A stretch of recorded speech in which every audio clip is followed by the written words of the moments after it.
It's the hardest part of the ring. The hardest part of the ring. Sometimes you go over the top rope. And then you bang your head on the ring apron. Don't do that. That's when you feel like a big dope. Because they're the worst bumps you can be taking. Let's go, Bob Squad. Hardest part of the ring. The hardest part of the ring. Sometimes you reach out for the hot tag. Then you go ahead and make your own comeback. Stop doing that. That's when you should quit wrestling. And you're better off rolling in thumbtacks. Hey, but you the hardest part of the ring. The hardest part of the ring. Now double claps. The hardest part of the ring. The hardest part of the ring. Ba-da-ba-da. Whoa, hey! Look who it is. Piss and blood and bleeding piss. A one-trick pony. Beating a dead horse. You can't stop us. What's going on, everybody? How's it hanging, Bob Squad? One lower than the other, I bet. There you go. Oh, my God. I get older every year. My balls are hanging so low, sparks fly when I walk. All right, here we go. It's the hardest part of the ring. We're talking about the May 3rd. The May 3rd. The ow! May 3rd.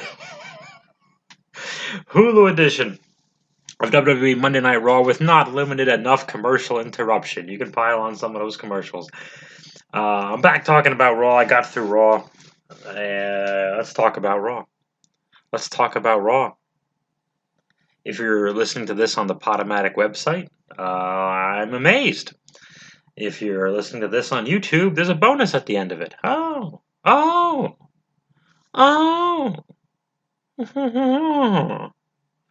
The YouTube people are getting a special bonus. Well, maybe you want to head over. Maybe you want to find the hardest part of the ring. You want to type Bob Hansen hardest part of the ring into YouTube, and you want to get the special bonus at the end of this edition. Okay, I'm just saying you don't have to.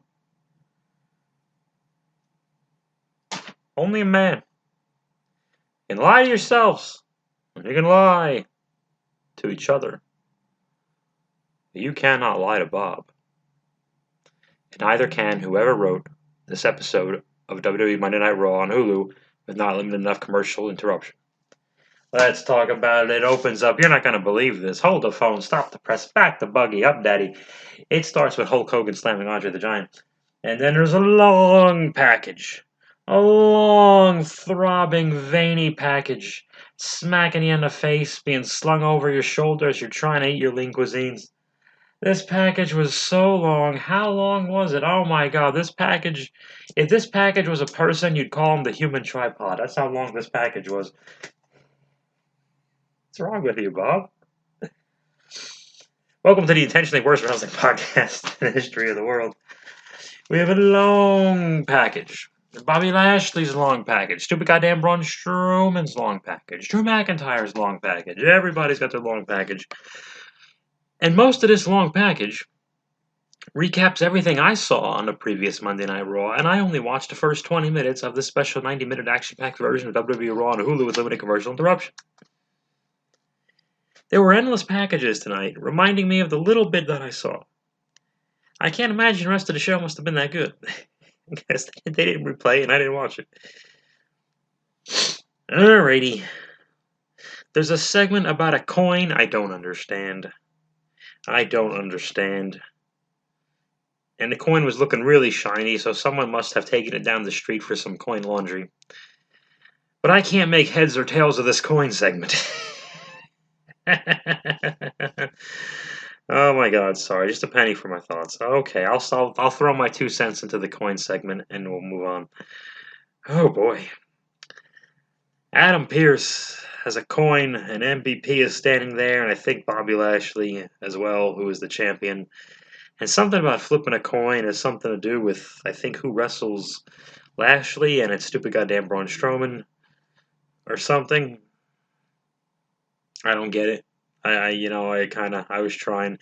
Anyway, we see Omos and AJ Styles, the WWE Raw Tag Team Champions. Well, one of them's Raw, the other one's got tons of experience. This is the first time since WrestleMania we've seen them. It's been a month since they won the things, and we've seen the champions. AJ Styles has given up. He is doing every promo, just goofing through it, winking through it, not giving a shit. He's done. I think he's 43. He's collecting that paycheck for the fams, and who can blame him? He's got 14 kids. Um, the New Day arrives, and they say some comical things, I think. And then we have a match. The New Day wrestles AJ and Omos, maybe for the championships. I'm not sure. I do not know the answer. General Adnan on commentary did not help me, nor did Corey Graves and Byron Saxton. Anyway, AJ, unlike the WrestleMania match, they couldn't do the same match again. Well, they could. They scheduled the same match again, but they couldn't work it the same way. So AJ actually does get in here for, or he lets Omos go in like first, so just to change it up this time.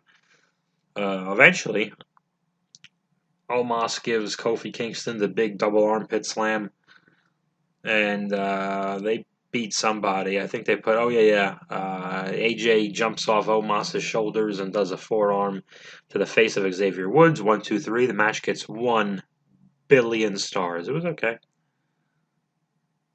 It was alright.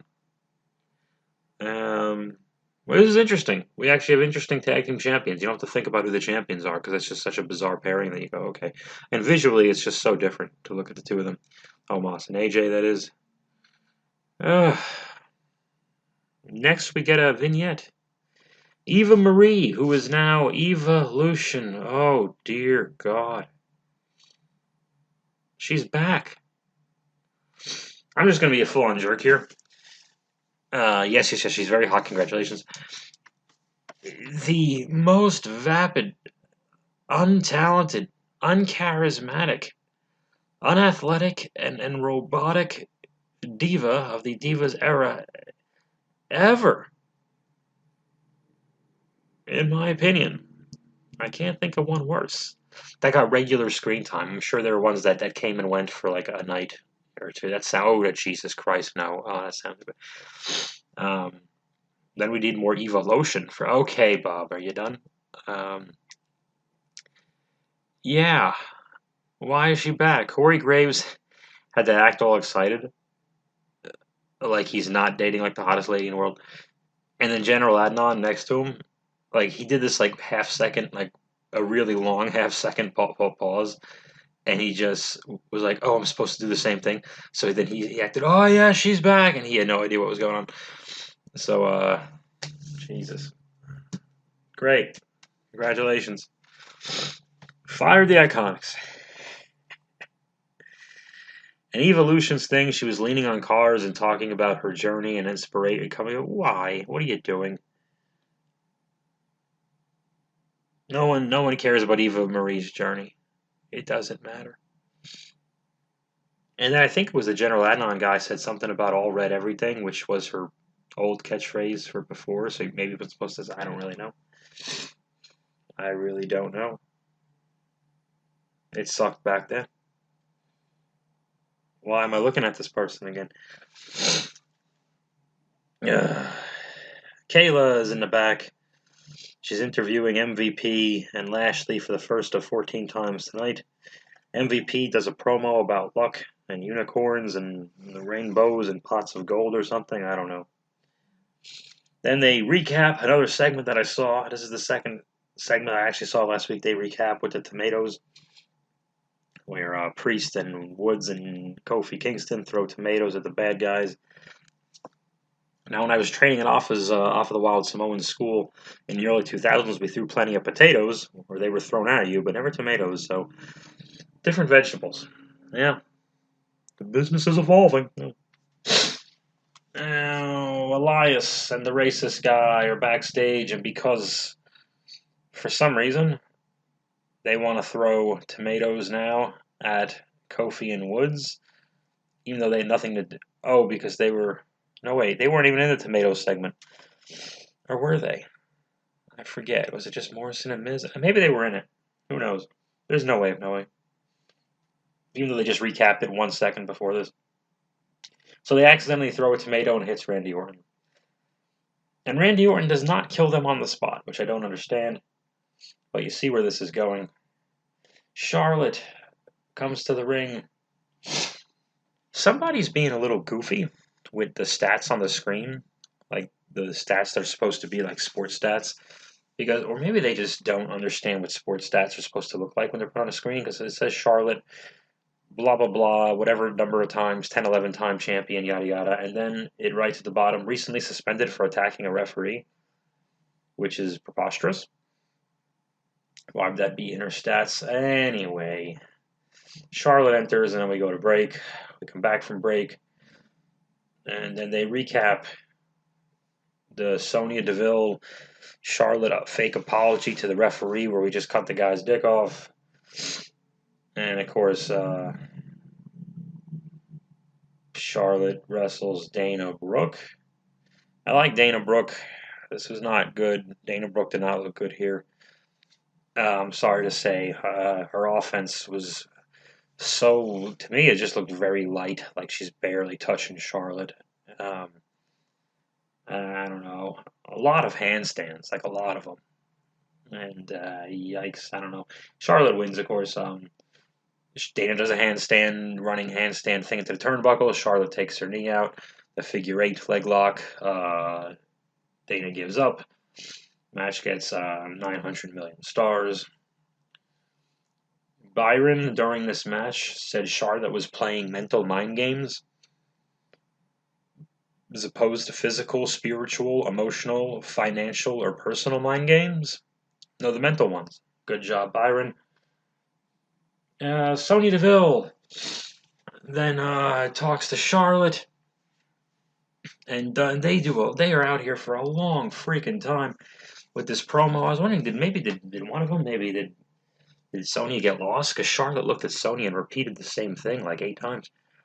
Anyway, Sonya said Charlotte does a long thing about how she repeats over and over how she should be in the match. The match would be better. I made my apology and I learned from my mistakes. And yeah, blah, but you have to admit. And then she's bullying Sonya, who is the general office person in her back pocket. So why is she bullying the office person in her back pocket? That's helping her not get suspended and possibly or get title matches. Or anyway, they emasculate the Charlotte's emasculating Sonya, if we can make sense of that. One thing I liked, Charlotte brought this back, and this is one of my favorite Ric Flair things, and they never bring it up, and Charlotte did it. I'm so happy. Be fair to Flair. Ah, that was so great.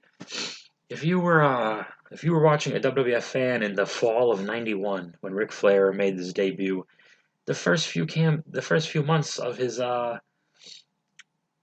reign, of his time there, was Bobby Heenan and Ric Flair and Mr. Perfect, but Bobby Heenan mostly on announcing with Gorilla or Vince yelling, well, that's not fair to Flair. You got to be fair to Flair. You know what this isn't? It's not fair to Flair. I'll tell you what it is. It might be fair to this guy, but I'll tell you, it's not fair to Flair. And it was the greatest thing, and it made me laugh. When I was 11, that's why Ric Flair, even though I thought Randy Savage was cool, I was hesitant to really like a bad guy until Ric Flair 91 WWF Ric Flair showed up and Be Fair to Flair, and it was just too much fun. And I'm like, I gotta love this. And also, he was friends with The Undertaker, who was the coolest bad guy, and I wasn't a Hulkamaniac at all at that point. Like, at age 9, I had a little bit of allegiance to Hulk Hogan because I thought I was supposed to. But really, at age 10 in 1990 with the Warriors reign, I was like, I'm good with it. I really wanted Warrior to beat Hulk. So, but this was like, oh my God, Ric Flair, The Undertaker, and Paul Bearer are the coolest guys in the world. And they were feuding with Roddy, and Randy was on commentary. Oh my God. Just perfection. Just perfection. So Be Fair to Flair was great.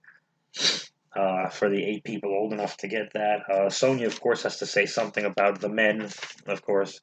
The men are having a 3-way. You heard me. The men are having a 3-way, so why can't they win? Like, what the hell does that have to do with...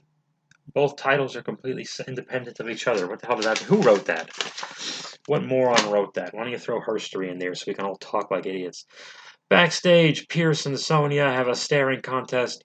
And then Damian Priest is... they made the match. So Asuka and Charlotte and Rhea are having the 3-way, and Asuka's hilarious here. I think she cracked Charlotte for real, like made her laugh, because Asuka does this crybaby Charlotte thing, and it was just so over the top and funny and fun, and it just took forever to get to. That was the problem. So sorry, I'm sniffling into the microphone. This only happens when I record, and I think it's the way I'm sitting. Huh. Damian Priest beats John Morrison with the Hit the Lights maneuver. With the Hit the Lights, of course, is a Metallica song off the Kill 'Em All album. I'm sure Graves loves saying that because he likes his 80s metal there. 1, 2, 3. Match gets 17,408 stars. That's how much that match gets on my system. Don't ask. Kayla's backstage talking to MVP. I forget what they said. Matt Riddle runs into the Viking Raiders and says things to them. And then he is also on a scooter. And he sees Randy Orton. And they agree to be RK Bro. And they're going to wrestle the Racist and Elias. Randy Orton is annoyed at this pairing. This is ending up a lot more fun than I thought. And I'm surprised Randy's going along with it. But then again, what he was just going through, who knows? So I got a kick out of this. And they do the tag match. The Racist guy and Riker and Elias versus RK Bro. Riddle wrestles most of it, of course. He's younger, he's been here less, he's taken the bumps on this and everything else. And they do beat the two heels. There's the DDT from the ring apron, or where the hardest part of the ring, where Elias has his feet dangling on the ropes, and then because you have to do the move, RKO on the Racist guy, and then Riddle does his corkscrew thingy, lands right on Elias's head. 1, 2, 3. Match gets 400,000 stars. Kayla's backstage talking to Drew McIntyre. I don't know why. I like Drew. Just know what the hell they were talking about. Alexa, oh dear, how the mighty have fallen. Alexa Bliss does the long Lily thing, and it's just so. It's really long, and she just has the same go-to giggles and hand motions. Like they didn't really. She's got nothing to work with here. And she says Lily, the doll that has only existed for a few weeks, makes her do bad things, but she has no interaction with the other women on the show, and no more interaction with the Fiend, who wrestled at WrestleMania, and now he's gone again. So what the? Okay, where the hell is the Fiend then? Like what the? He was in there. He was on a sweater. He had a sweater, and he was with the puppets for like another week. I'm not trying. I'm not gonna try. It was really long. Nia Jax and Shayna Baszler wrestle Naomi and Lana for the Women's Tag Team Championships. I don't know. It was brief. Nia falls on her ass and into the ring apron. It's the hardest part of the ring. Naomi and Lana lose. Lana gets choked out by Shayna. Everybody leaves. The match gets negative 113 stars. MVP and Lashley do an entrance, and then they wrestle stupid goddamn Braun Strowman. And the two bulls are smacking each other around, and Drew McIntyre's music hits, and then he stands there and they play his music for a run-in. It's not a run-in, they're just a halfway joining the. So basically, it's not really a run-in because he goes right to the commentary booth. So they play his music for a casual stroll. Braun and Lashley are big beefy men hitting each other, and then I fell asleep. But I was at the point where you're just starting to fall asleep. So you can kind of still hear what's half going on. So I think they did the thing where Braun's on the outside, and they didn't play the train noise because my eyes opened for that because I wanted to see if they would play it. And I guess Braun hits Drew by accident somehow, and then I started waking up. So then Lashley hit the spear on stupid goddamn Braun Strowman because Braun was distracted by arguing with Drew. 1, 2, 3, Lashley over Braun, of course, thank God. And Claymore's on both of them. I like so they ended with the fighting. I know he's not technically the champion, but your top guy, champion-ish babyface. Especially with all the losing he's been doing. Because didn't Braun pin him? I guess last week in a package they saw Braun pinned him or something. I don't know. But probably the main event of last week, I think Braun pinned him, of course. So, okay, so Drew leaves them both laying. My educated guess is Lashley pins Braun at whenever the pay-per-view is. Is it this weekend? I don't know. I don't know. Do you know? I don't know. I don't know. You don't know. Survivor Series 91, Gorilla and Bobby. Be fair to Flair. Well, that was Monday Night Raw. I thank you, Bob Squad, for listening to that.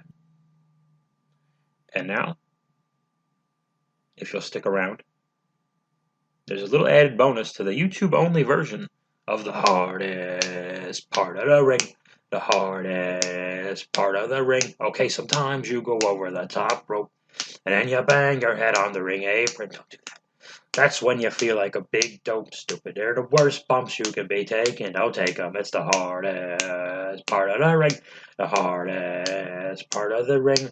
Sometimes you reach out for the hot tag. Go get it. You go ahead and make your own comeback. Cut it out. That's when you should quit wrestling. Pack it in. You should better off in thumbtacks. It's the hardest part of the ring. Okay, the hardest part of the ring. Let's go, Bob Squad. The hardest part of the ring. The hardest part of the ring. Ba-da-ba-da. Bob Squad. Bob Squad. Bob Squad. Ho! Hey, what's going on, you crazy cats, you rabid dogs, all over like a champ, like an animal, like a beast, like a savage, like a warrior, like a madman, like a jackhammer, like a steamroller, like a firecracker, like a bulldozer, like a runaway freight train, daddy. How's Tricks? How's the kids? How's it hanging? One lower than the other. Good to hear it. Hey, thanks for sticking around for the YouTube bonus. The YouTube exclusive bonus, the hardest part of the ring. On the Podomatic site, they don't get this because they just have audio and sucks to their ass mar. It's a literary reference. I don't have time to explain it. Today's YouTube bonus, okay, just so you know, is brought to you by Diet Dr. Pepper. Diet Dr. Pepper tastes just like regular Dr. Pepper.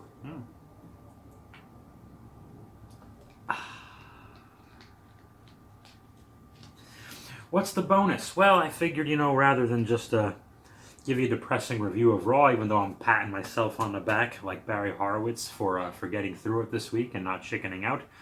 I was at the Walmart. It's a popular retail store in around America and probably around the world. I don't know. Americans don't pay attention. We're idiots.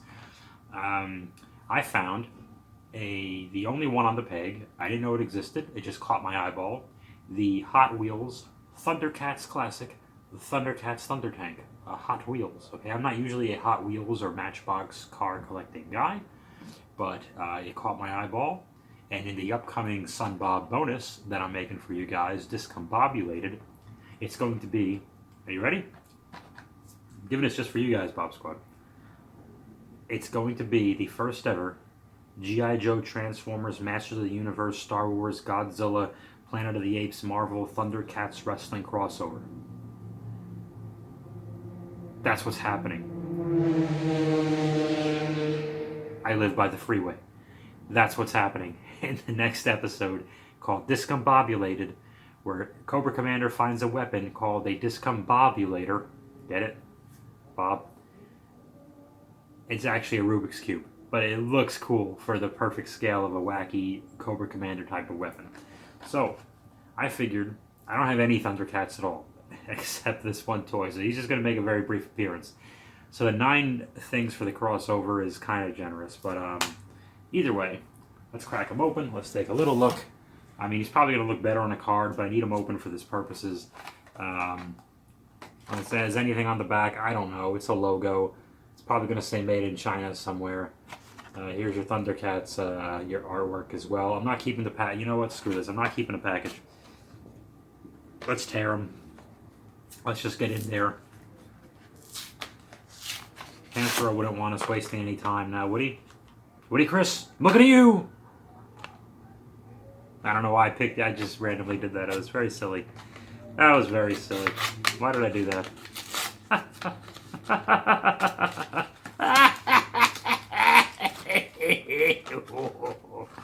Okay. Oh my. Yeah. Oh wow. His arms move a little bit. Okie dokie. Let me get closer to my mobile device here. Wow. Well, look at that. Look at that. Look at. Is this what you do to make the focus? I don't know. Does this even work? I don't really know. Yeah. Oh, does it look cool? Little arms go. See his arms go? Oh, that'll be fun for stop motion. It'll give me something else to take a picture of instead of just moving around. Okay, there you go, alright? There is the Thunder Tank. There's his butt. Okay. And this is the transport for the troops. So I guess this is like a convertible thunder tank. This is when they go cruising for chicks. Should I be aroused by Shatara at this point? I shouldn't. Shouldn't have said that on camera. Did. So that's what they do when they go around cruising for Thunder Kitties on a Saturday night. They put the top down on the Thunder Tank and they go bananas. And then they run right into Walter Sobchak's security from the Big Lebowski. Why is it the van is so much bigger than a Thunder Tank? I don't understand why. We're going to make it work.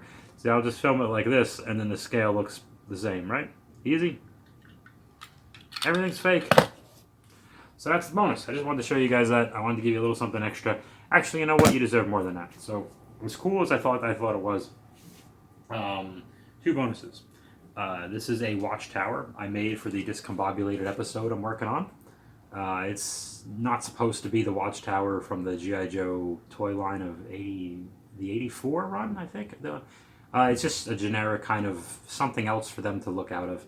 Just something else. I'm going to cover this with some plants and just some bad camo and just the beat up logo I had run around, some green popsicle sticks all taped together. Just a little something else. I don't know if I'm going to blow this up in this episode or not. In a bag I just painted a bunch of green slop it's just a background, so all the Joe colors are always green and brown because they're earthy, they're organic, and all the Cobra colors, of course, are always these harsh reds and blues and purples and grays that don't really exist in nature. This is a hollow box. It's just a winter scene. The opening winter. I just needed a something for the Cobras to gather at. So I mean, there's nothing in it. And what is in it? Oh, there's a trouble bubble. Apparently, there's a trouble bubble in it. Well, there you go. There is something in it. But it's just background, really. Just a bad Cobra thing. And this is some snow I painted on and a purple roof. And I put some cotton balls over there. Just a place so there. Why would Cobra Commander and Baroness and Destro just agree to hang out in the snow? You know what I mean? So that's all that really is. I don't know if I'll do more with that, but it's just something different for you to look at for the next Sun Bob. The discombobulated episode might be a little long. I might do two smaller parts instead of like one big 117-ish 18-minute thing. I might have to do like two 15s or something. I don't know. But if I do that, the problem is you see it and then a month later you see the other one you're not going to remember. So I don't know. I can't really make another mini movie either because I'd rather have these come out more frequently and have it be at least a monthly thing that you wild animals enjoy. So I hope you enjoyed the little bonus just to show you the Thundercat. He needs to run out on the surface here. Well, there you go. You guys are absolutely tremendous. Have a great rest of your week. I'll do an NXT episode in a couple of days. Tip the veal and try the waitress.